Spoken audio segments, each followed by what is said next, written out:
क्या आपका loan reject हो रहा है, क्रेडिट कार्ड की लिमिट कम मिल रही है या बैंक बोल रहा है आपका सिबिल स्कोर लो है? ये सिबिल स्कोर आखिर होता क्या है और ये कैसे गिरता और बढ़ता है? आइए समझते हैं। सिबिल स्कोर होता है एक 3 डिजिट का कोड 300 से 900 के बीच में और ये बताता है कि क्या आप अपने लोन और क्रेडिट रिस्पॉन्सिबली पे कर रहे हैं या नहीं। सिंपल भाषा में इसको अगर हम समझे 650 से लेके 750 का स्कोर ओके, कुछ भी स्कोर जो 650 से कम हो it's a problem for you. तो इस सिबिल स्कोर के बेसिस पे बैंक्स और एनबीएफसी डिसाइड करते हैं कि आपको कितना लोन एक्सटेंड करें या उस लोन को कितने ब्याज पर दें। तो सिबिल स्कोर बनता है 4 चीजों से। आपकी पेमेंट हिस्ट्री से, अगर आप अपने लोन्स और ईएमआई टाइम से पे कर रहे हैं तो आपका स्कोर होगा अप, और अगर आप इसको ड्यू डेट के बाद पे कर रहे हैं तो स्कोर होगा डाउन। नेक्स्ट आता है आप अपने क्रेडिट कार्ड की यूटिलाइजेशन कितनी कर रहे हैं। अगर आप अपने क्रेडिट कार्ड की यूटिलाइजेशन 80 से 90% तक एग्जॉस्ट कर देते हैं तो आपका अगेन सिबिल स्कोर हो जाता है डाउन। और तीसरे मायनों में कार्ड बनता है, आपका सिबिल स्कोर बनता है कि आपका कार्ड और आपका पेमेंट हिस्ट्री कितनी पुरानी है। अगर आपका एक लोन और अच्छा क्रेडिट वर्दी लोन बहुत पुराना है तो इससे बैंक्स का आपके ऊपर ट्रस्ट बनता है।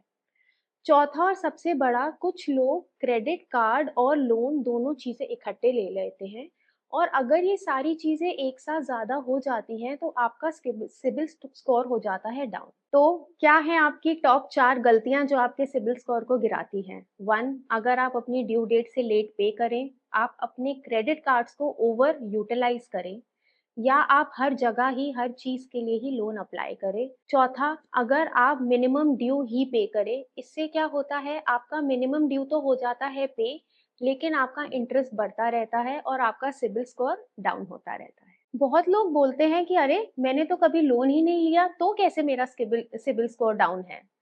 तो इसका मेन प्रॉब्लम यहाँ पर है, अगर आप कभी भी लोन नहीं लेते हैं इसका मतलब आपकी कोई क्रेडिट हिस्ट्री नहीं है। इसका मतलब आपका स्कोर लो या जीरो ही रहेगा।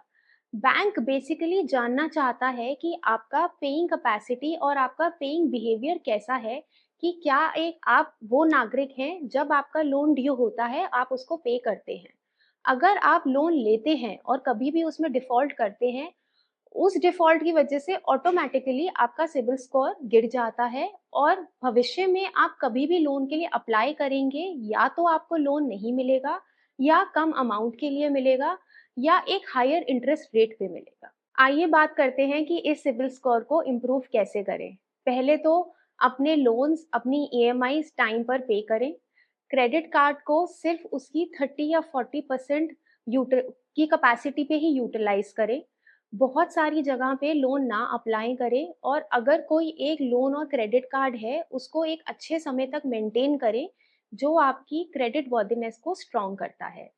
चौथा और बहुत आखिरी पॉइंट जो मैं आप हाईलाइट करूंगी, आप अपना सिबिल स्कोर कहीं भी ऑनलाइन प्लेटफॉर्म से जान सकते हैं, बट प्लीज इस चीज को लेके बिवेयर रहे कि आप सिर्फ ट्रस्टेड और रजिस्टर्ड ऑफिशियल साइट से ही अपना सिबिल स्कोर जानिए, क्योंकि आपको उसमें सबमिट करना पड़ता है अपना पैन कार्ड और मोबाइल नंबर और ओटीपी। अगर ये इन चीजों तीनों चीजों का गलत यूज हुआ तो आप बहुत भारी नुकसान उठा सकते हैं। याद रखिए, सिबिल स्कोर सिर्फ एक नंबर नहीं है लेकिन आपकी फाइनेंशियल रेपुटेशन है। अपने लोन्स टाइम से भरे, ईएमआई टाइम से भरे और बाद में सस्ता लोन पाएं। कमेंट सेक्शन में बताइए अपना सिबिल स्कोर। और अगर आपको ये वीडियो अच्छा लगा, इसको करिए लाइक, शेयर और follow for more right direction with CA Disha.